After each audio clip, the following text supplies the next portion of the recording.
Hey guys, I'm Brian. And I'm Terry. Welcome back to the Forest Farm Project. We're back out here again. We're going to get the stakes finished up, get some cross braces on them, and get some string pulled, hopefully. Yeah, and you can tell we've been a few weeks because the grass is longer than it was before. Yeah. And our crawl spaces are starting to fill up with grass. A little bit. Yeah, we need to kill that. Been a lot of rain, a lot of work. Yep.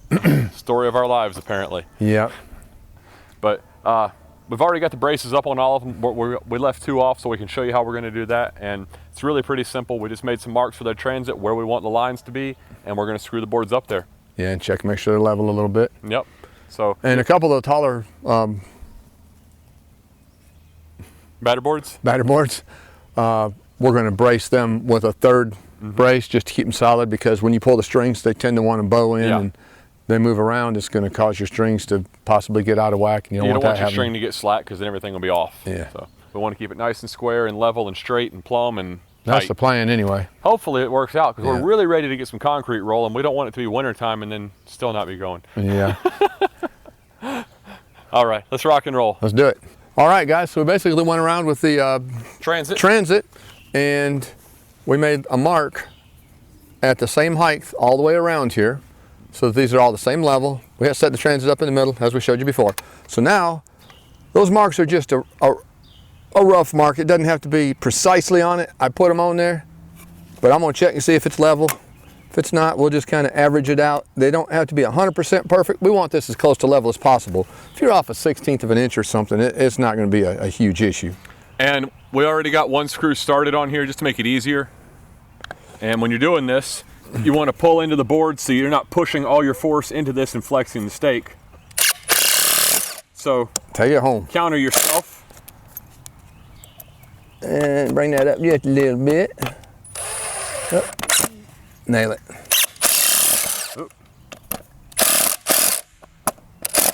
Alrighty. Hit the other side. Get this other one. Oops. It pulled down on me. Right about there. Okay.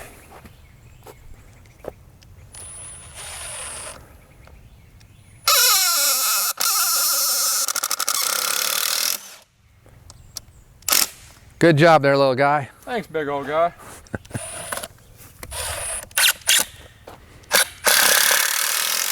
Alrighty, let's move on to the next one. These are a little further apart because we have a drainage ditch here, so we had to spread them out. We didn't want to bust the dirt up on either side of the drainage ditch. Yeah, now this drainage ditch is the one that drains water into our foundation, because the guys who dug it out dug uphill. Alrighty.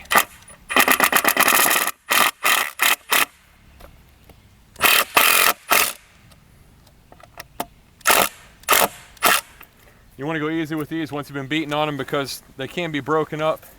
Never good. Ready? Do it. Alrighty.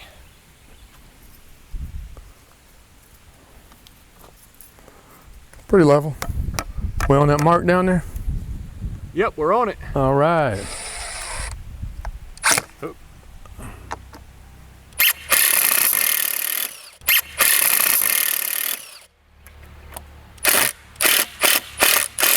All right, that's in there. Now we're going to get some braces set up. Basically, that wobble, we want to try and eliminate some of that, so that when we pull the strings, we're not flexing this, and then if it rains, it's going to get loose and start leaning, and we don't want all that, so we're going to brace them.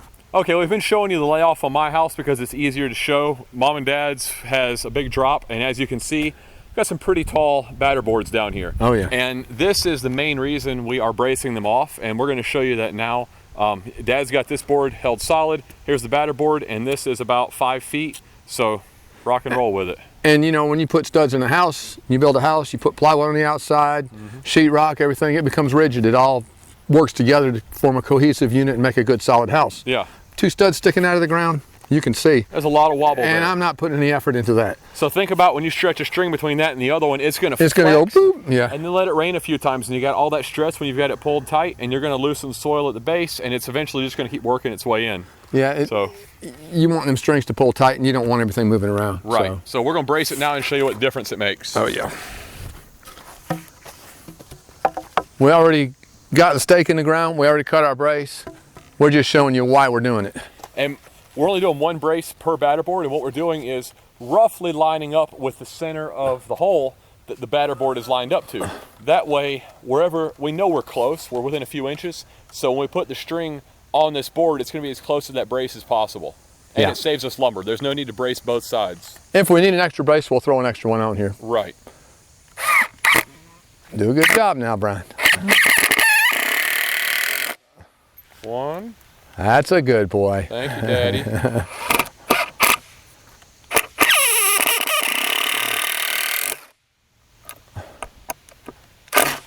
There, now see how solid that, oh wait, that's not solid. We're not done yet.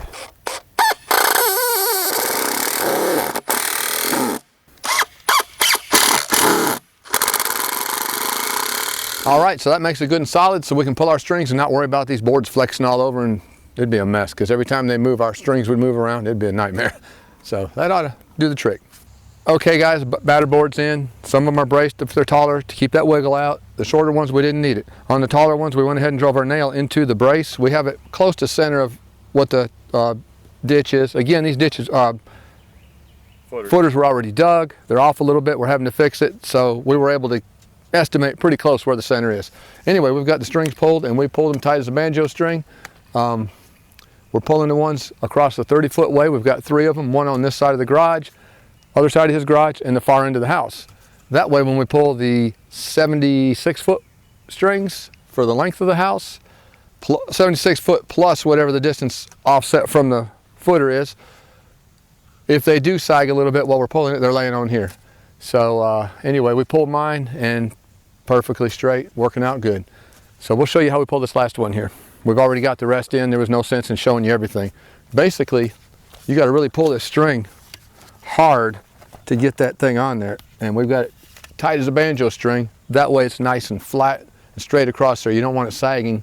You want it to be good and tight so it's not moving around. That way when we get our crosshairs from running the other ones, we can square the strings up, plumb bob down to the footer, and make sure everything's right, and that's what our purpose is here. So let's show you how we run them strings. Okay guys, so what I'm doing, I'm gonna go ahead and tie a loop in the string. I'm taking one end down to the other end of the house, and I've got a nail driven here in this brace that I'm gonna come back to. That way, when I come back, I can tie it off and we're set and ready to go. But I'm gonna tie this loop, walk it down to the other end, drive a nail in where it needs to be, roughly lined up in the middle, and then I'll come back, pull it tight, and loop it over. So we'll show you that now.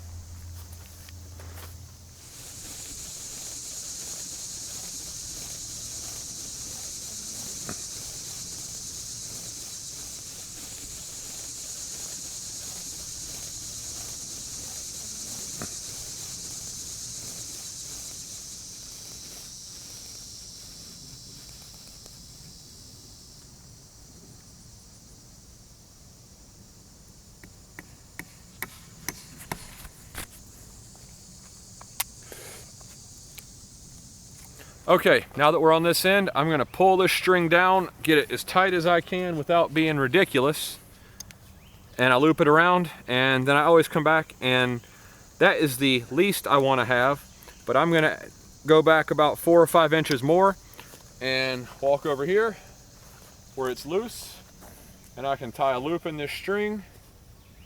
And now I've found that using another nail,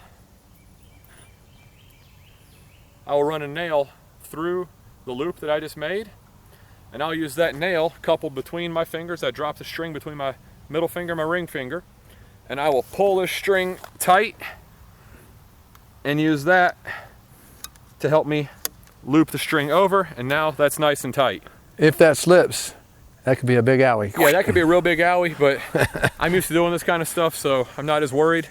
Next up, we leave foot and a half of string here in case we need to pop this back off of this nail and move it somewhere, but generally speaking, we'll just move the string wherever. More for other people. They can tie a loop in it and just pull that loop instead of getting into that and risking getting hurt. So we leave that, we'll tie it off, and then we can use that to pull it off there should we need to.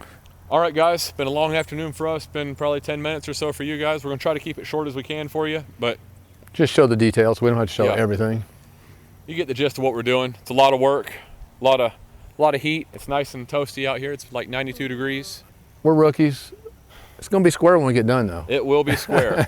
No we doubt are determined, yeah. Next stage is gonna be, I guess, plumb bobbing and Yeah, we'll measure and see if everything's square. Yeah. And keep measuring until it's square. Yeah. And moving our strings back and forth.